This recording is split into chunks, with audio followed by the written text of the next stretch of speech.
Here's your podcast script. Charles Kushner, U.S. Ambassador to France, is riling Paris with Trump diplomacy, and that's the headline driving today's story out of the New York Times.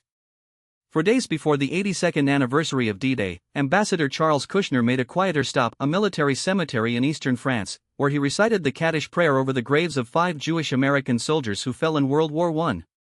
It was a deeply personal moment for Kushner, an Orthodox Jew who says his faith is central to his work as a diplomat.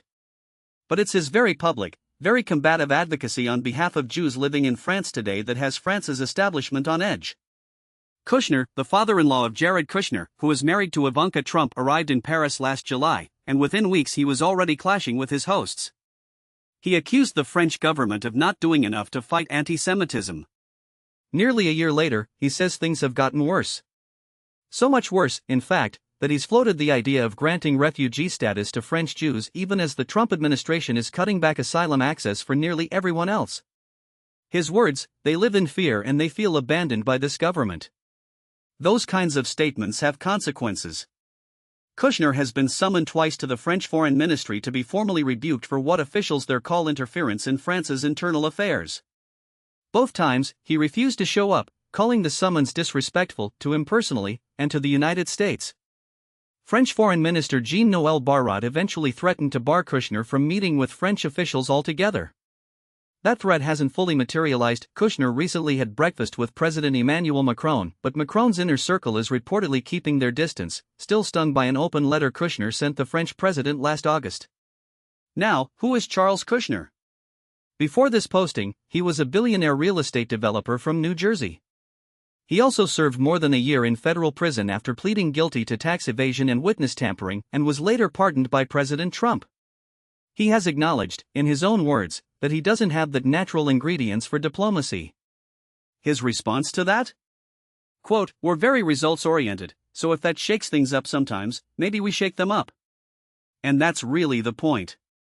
In the age of Trump, Kushner isn't an outlier, he's a model. He's part of a core of ambassadors who have deliberately set aside diplomatic niceties to project what the administration calls an America First posture. He's met with far-right political leaders in France, amplified State Department statements that Paris called politicization of a tragedy, and framed virtually every friction point as America versus a Europe that just doesn't get it. Here's where it gets complicated, though. Few French officials actually dispute that anti-Semitism in France is a real and serious problem. Interior Ministry data shows that violent acts against Jews surged after Hamas's October 2023 attack on Israel and Israel's retaliatory invasion of Gaza. France has large Jewish and Muslim communities, and its history with this issue runs deep. The Nazi-backed Vichy regime helped deport French Jews to concentration camps during World War II. So the concern Kushner is raising isn't manufactured. But experts push back on his framing. France, they argue, has one of the strongest legal arsenals against anti-Semitism in the world and has significantly reinforced security at Jewish institutions. Historian and anti-Semitism expert Mark Noble put it directly: Kushner is right to take an interest in this issue, but he should use more diplomatic language if he wants to be heard, and, Noble added, Kushner would do well to also concern himself with anti-Semitism in his own country. Kushner granted that point, at least partially. He said if someone had told him 10 years ago that anti-Semitism would reach today's levels, he'd have said they were crazy. His argument is that the difference is Trump, that the administration has taken robust action on the issue at home. Whether that's an assessment Paris will ever accept is another question entirely.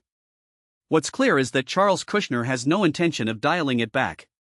That's today's story, the unlikely diplomat in the City of Light, making waves in the most Trumpian way possible. Approximate read time, 4 minutes at a conversational pace.